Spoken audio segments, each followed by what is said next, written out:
Okay, so welcome in Falcha. This is Random Thoughts from County Antrim, and I'm your host, David McDonnell. Oops, I forgot I still have some music on.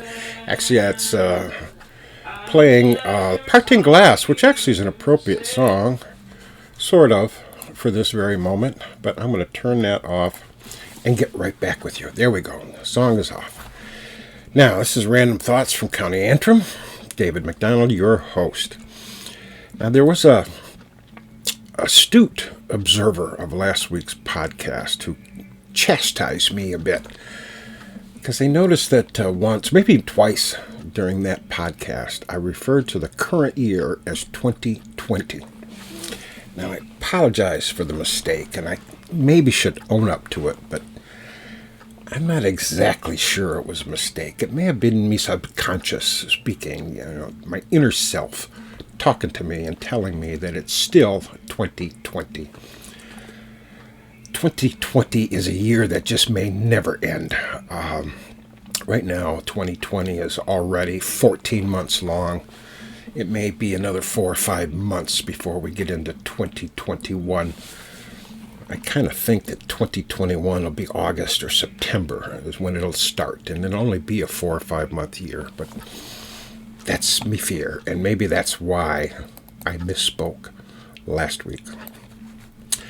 Now, I want to remind you that 2 weeks from today is Random Thoughts, Story Swap, Roman numeral 1.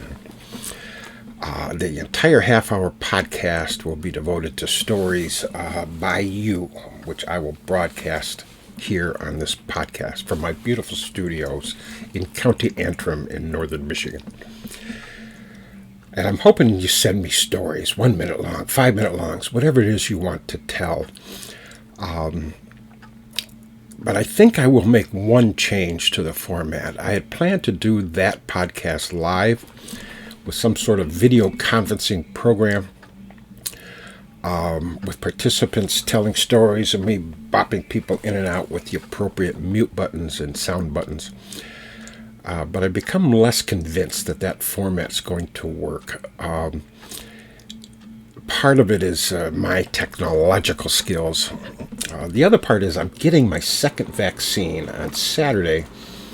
March the 13th, the day before the story swap. And I've heard tell there are some symptoms that people get from their second set of vaccines, flu symptoms and the like.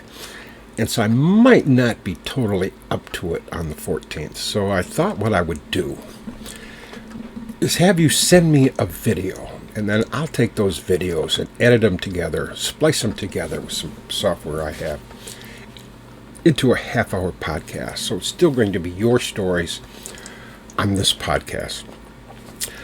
Then I won't have to deal with video conferencing, and then I won't have to deal with flu-like symptoms because I'll pre-record it. But it might be better for you as well. I know there are people who get nervous telling stories live, doing anything live in front of people, in front of a camera with our millions of people watching. So you won't have to do that if you send me a video. Simply record it on your phone, on your iPad, on whatever. You don't need a fancy studio. Just record your story and get it to me. And if you have any questions on how to do that or what format or any of those things, I probably won't know the answer, but we'll figure it out together. But if you have those kind of questions, send me an email at clandonald@gmail.com. Now, last week I told you the story of Duloc Pass and the Famine Walk, and it's a true story, a very sad story. And if you didn't see that podcast last week, go to my website. Right on the home page, there's a icon to this podcast. And if you hit that icon, it'll give you a list of every podcast I've done by date and by main features. And you'll see the one we did last week on the Duloc Pass. And when I told that story, I mentioned that it did have relevance in 2021, 2020 for that matter, but also in 2021. And I ran out of time, so I couldn't really tie that story in with today, but so I'm going to do it now. And the issue is this: whenever you have people in need, and you want to provide help for those people in need, you're almost always presented with a dilemma. Because you can, on the one hand, be very quick and easy about providing the aid. But if you do that, you run some risk of providing aid for people who may not really need it. On the other hand, you can be very targeted and narrow in your aid and add requirements for eligibility. But if you do that, you run a risk of not getting the aid to the people who need it, who do need it. Or if you get aid to them, perhaps you get it to them too late to do them much of any good. And we're kind of in that situation now. We're in a pandemic still, and there are people living from paycheck to paycheck. They were living that way before the pandemic, and with it gets quite dangerous when paychecks are missed, as they do in the economic situation we're in as a result of the pandemic. People are faced with choices between buying meat and buying food, or paying the rent. This week, I just watched for the second time the movie Black 47. If you haven't seen that movie, you really should. It's set in Ireland in 1847, in Connemara, actually. It's set in Connemara as the Duloc Pass story that I told last week in 1847, and the Duloc Pass story took place in 1849.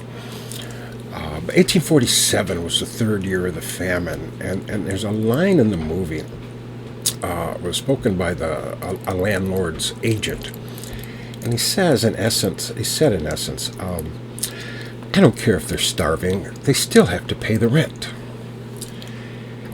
And that's a movie line, but it's not fiction. There are many, many contemporaneous accounts where landlords and landlord agents said much the same thing. It's not my fault the potatoes failed. You still have to pay your rent. That's certainly is the case today with many landlords. I don't care if there's a pandemic, you still got to pay your rent. I got to pay my bills as well. Now we can add to the pandemic situation in Texas, which, by the way, has nothing to do with cold weather. It has to do with inept leadership at the state level. They're calling this a freak storm that we had a few weeks ago in Texas, a freak storm. In most places in the world, they have a different name for it. They call it winter. And somehow power stays on in winter in places like Michigan and in Canada and in Alaska, even Siberia. They still have power when there's winter. Problem in Texas, of course, among others, is that Texas utilities didn't want to spend money on things like insulation. So things froze up. They didn't want to insulate, not because they didn't think it might ever get cold. They didn't want to spend the money because it doesn't get cold very often. So they put off the problem to the future, and of course the future is now. And Texas officials didn't want to force utilities to spend money on things like preparing for winter, because they don't believe in forcing businesses to do anything. And the result was easily predictable, and Texas is in it now. Now you may recall Texas a couple of months ago sued the state of Texas. State of Texas sued the state of Michigan because government officials in Texas didn't like the way we run elections in Michigan. And I spoke about that in an earlier podcast. And among other things, I wondered why the Texas officials were fixated on Michigan elections and not something like controlling coronavirus in Texas.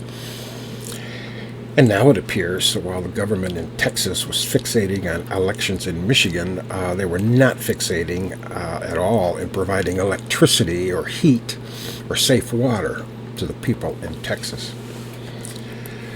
Now, as moronic as the Texas officials are, it doesn't negate the fact that the people in Texas are suffering. They're in desperate straits. So how do you provide aid? How do you provide aid for people in Texas that lack clean water or heat or have damage in their homes? And how do you provide aid to people who are suffering through the pandemic without at the same time wasting money on people who may not really need the help or don't need much help? So I'm going to look at a couple of examples, a couple of extreme examples maybe. One extreme is maybe the food pantry approach. Many of these operate on referral systems where people in the community refer people to food banks, give them vouchers, which they can then use for free food. But not all are like this. I saw this in many, many communities, including Houston, for example, where food banks just assembled boxes and boxes of food, and there were lines for miles, people in cars coming up to get their free food, and huge lines. And when you work your way up to the front of the line, no one asked you for a financial statement or some evidence that you really need the food. Once you worked your way up to the front of the line, you got your box of food. No questions asked. Now, there may have been people in those lines who didn't need free food, but the food banks were just more concerned with getting food to people who needed it quickly and efficiently. So they did not set up elaborate systems and requirements for eligibility. The federal government does this sometimes. We saw it with the pandemic aid checks about a year ago, and again about the first of this year. We all may get another stimulus check if Congress passes the latest aid package. And there's no doubt that there are people who get checks who really don't need it.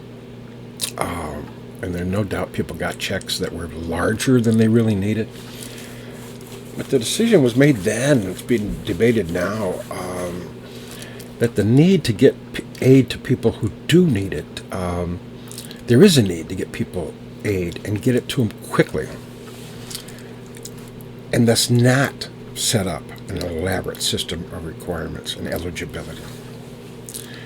Which is the other extreme, is where you set up a laundry list of requirements and eligibility checks, marks that you need before you get your aid. And this ensures, at least to a degree, that no one receives aid that doesn't need it. And it prevents waste, which is, of course, important when you're talking about tax dollars in particular. But it also requires inspectors and government employees to verify eligibility. And another word for that is bureaucracy, which is something we all hate. But all of which might very well delay people getting aid who really need it. So when you think about this issue, just think about Duloc Pass,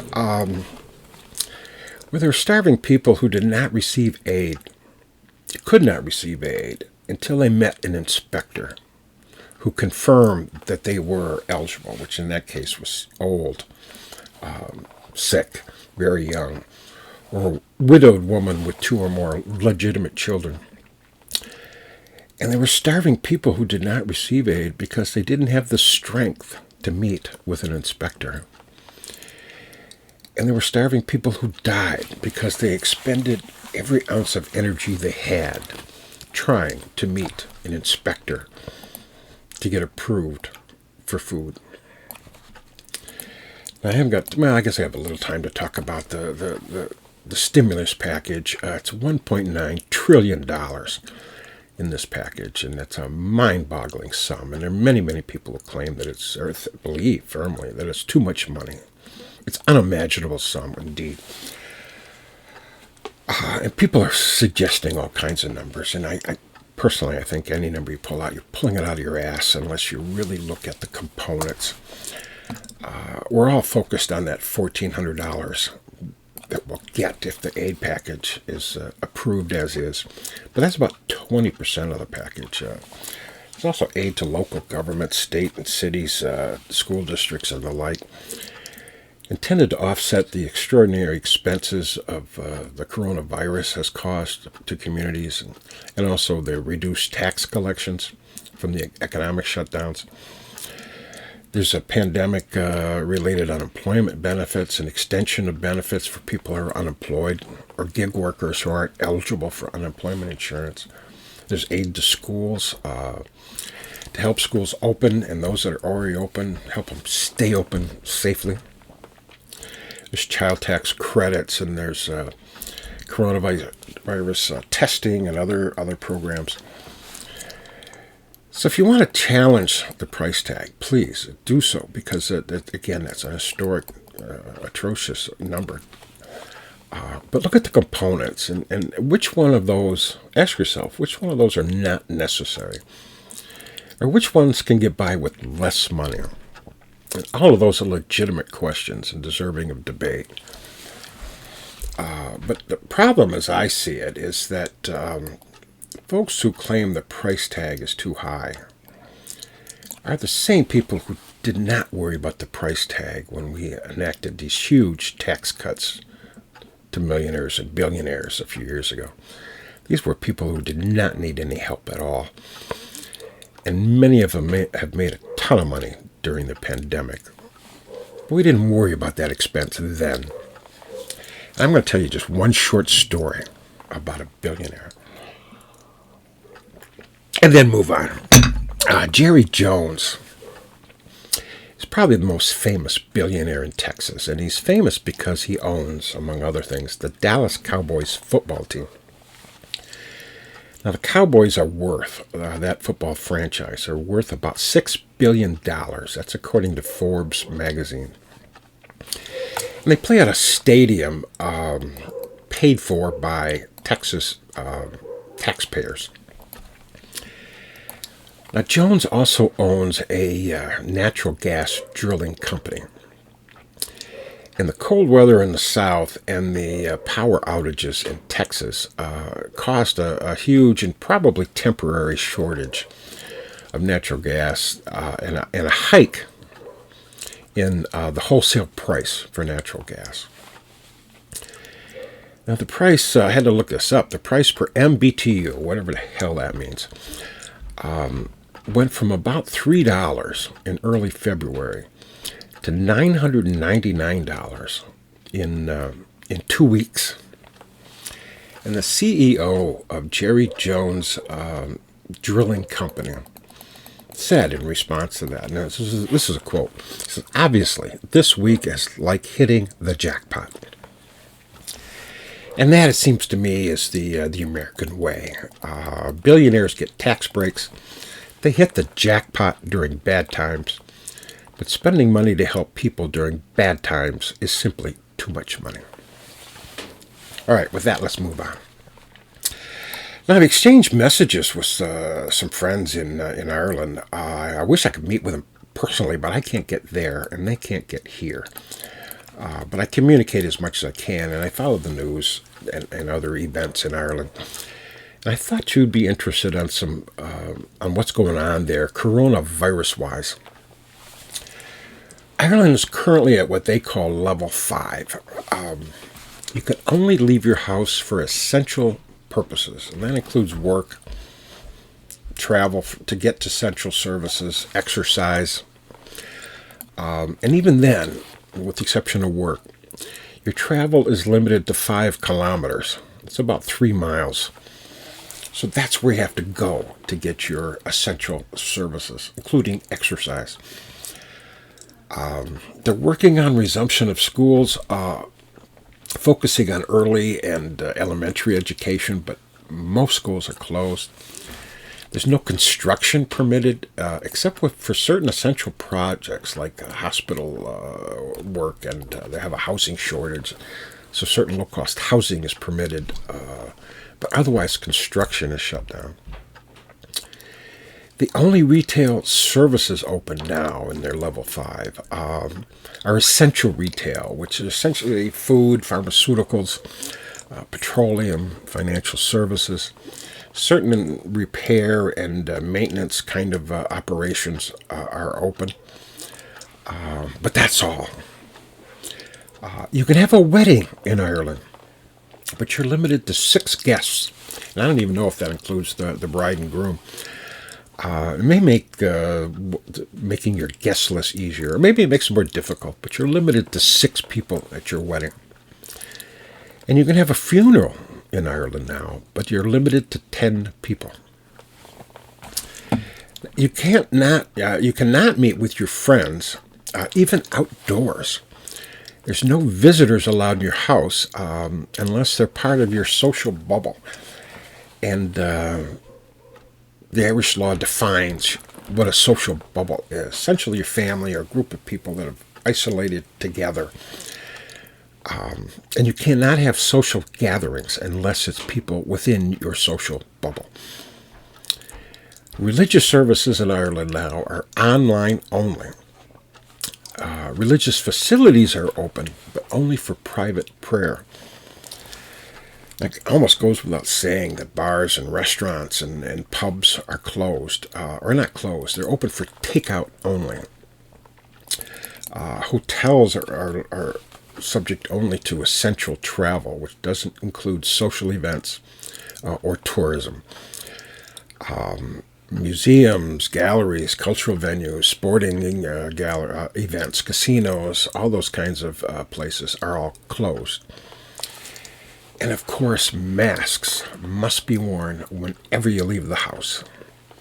And they're fairly healthy fines for violating any of those requirements. That's their level 5, which you're in now. They kind of project through March. Depending on how the numbers go, they may loosen some of those requirements. But right now, it looks like it may be that way all through March, as well as has been in February. Now, if you haven't followed the numbers in Ireland, let me just give you a couple of numbers. Right now, as of now, they have 219,000 cases of the virus and over about 4,300 deaths. And that's out of a population of about 5 million, a little under 5 million. Now, that case count, when you look at it per capita, that's about 4.5% of the population has contracted the virus since it arrived in Ireland. 4.5%. In the United States, our coronavirus case count is about 8.5%. So ours is about double, almost double what theirs is. Now, Ireland's death rate is a little less than 1 per thousand. To be precise, it's like 0.87%. In the U.S., our death rate, the death toll from the coronavirus, is over 512,000 people. Seems like we just had the memorial service. It seemed like just the other day when we hit the 500,000 mark, 500,000 mark in terms of deaths from coronavirus. And it's already today 512,000. Our death rate is about 1.5 per thousand. So again, it's about a third, again, greater than the death rate in Ireland.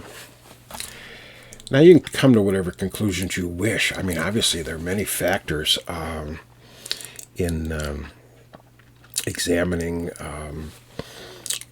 why one culture, one country, one region, one group has a higher death rate or infection rate than another. But Ireland's pandemic restrictions are far stricter than ours, and their infection and death rate is far lower than ours. So connect the dots, if you wish. Now, I wanted to mention one other thing. I've been doing a lot of writing since the pandemic, and I written a number of stories, and I've taken some stories I had before, and I kind of stretched them out and massaged them and made them into tellable stories. And I've added an awful lot to my repertoire, and I'm looking forward to a day when I can actually tell some of those stories to a live audience. But what I haven't done until this week is something I promised myself I would do during the pandemic, and that is to write my novel. I've had this great idea for a novel, and I've worked on it from time to time over the past several years. But I've always been sidetracked by one thing or another, and I've continued to be sidetracked during this pandemic. I finally concluded that I wasn't being sidetracked. I was just plain old procrastination. And maybe you do too, find it much easier to do a a shorter, more discrete project than do that larger, more difficult project that may be sitting on your to-do list. Something like writing a novel. But I started it up this week, and I wrote sections of that story. What I worked on, just a small part of the story. I may give you some teasers about that novel from time to time, but I'll give you one little one. A portion of the story, not all of it, but a portion takes place in Ireland during the War of Independence, the 19-teens and the early 1920s. And a small amount of that story involves smuggling, particularly arms smuggling. And the story is not about smugglers, but it's part of the setting and part of the backdrop. And it was not only to the setting, but to one of the main characters. So there's a little bit in the book about smuggling. And it reminded me of something that might be of interest to you. And then I included a little bit of it in the story. And it was curious to me, and it was kind of counterintuitive. And that is, where did the Irish get their weapons for fighting the War of Independence? Now, the Irish had some weapons, mainly shotguns and hunting weapons and things they stole from Irish landlords and so forth. But they did not have weapons-grade 20th century weapons until they began organizing and smuggling them. And so in terms of Army-grade military weapons, they got them from 4 different countries, and I thought you might be interested in that. And the 4 countries are Germany, Russia, Britain, Great Britain itself, and the United States. Now, Germany, they got them from Germany because the Germans were the early German war planners, because everyone saw that a war was coming. Most people thought it would be limited to France and Germany. The Germans didn't, many German war planners didn't include Great Britain in their planning because they assumed that the British would be preoccupied with Ireland and a civil war that was brewing in Ireland. So preoccupied they wouldn't care about a war raging on the continent.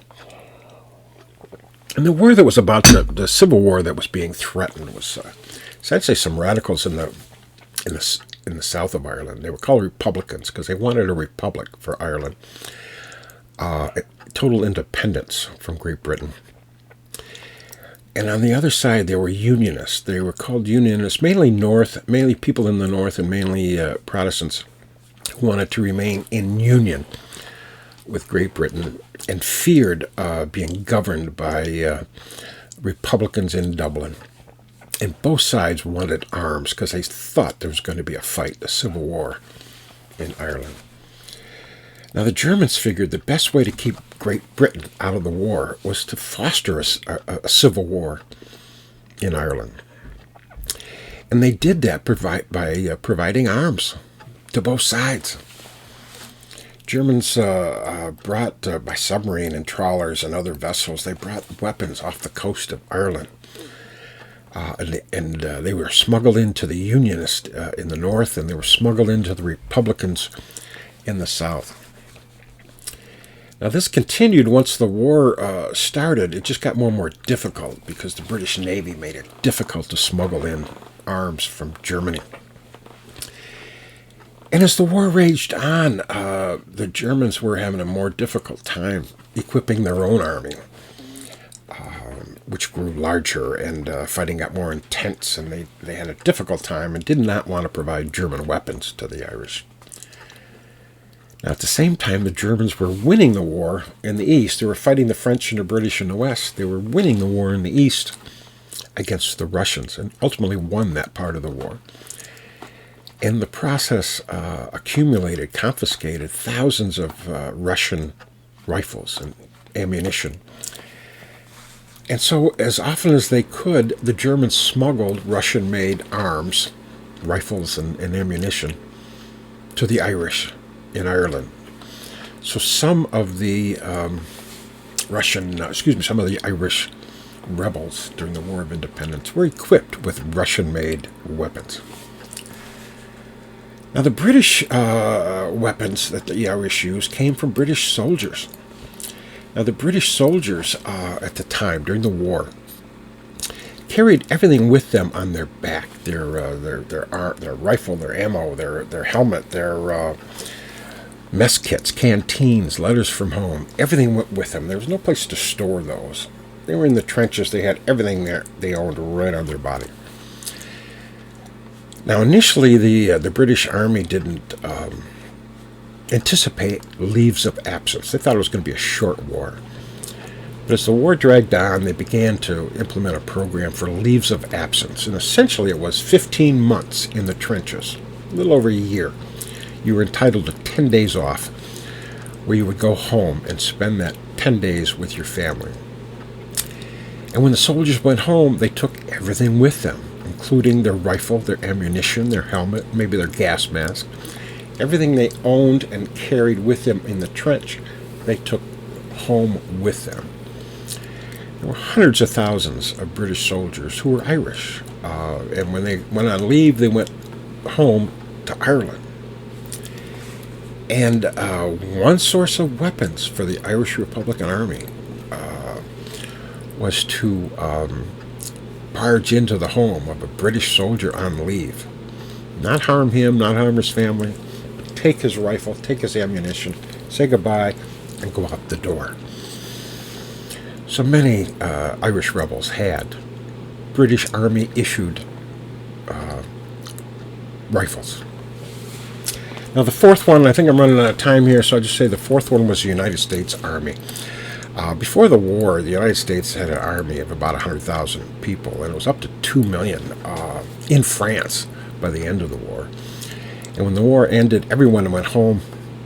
The United States had a huge amount of arms built up for the soldiers in France. Most of that went into storage armories throughout the United States, including National Guards depots. And shortly after the war, the United States passed the Prohibition Act, which meant alcohol was illegal.